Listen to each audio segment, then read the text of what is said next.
నిదురనైనా అక్క తలపు కునుకు తీయదులే, కలలలోనూ కాపు కాసే కన్ను మూయదులే.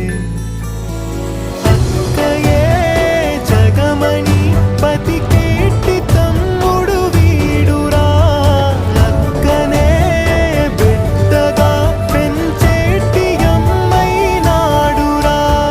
వీడి ప్రేమని పొగడగా భాషలేవి చాలవురా. ఈ తమ్ముడే తన అక్క కమ్మై లాలించ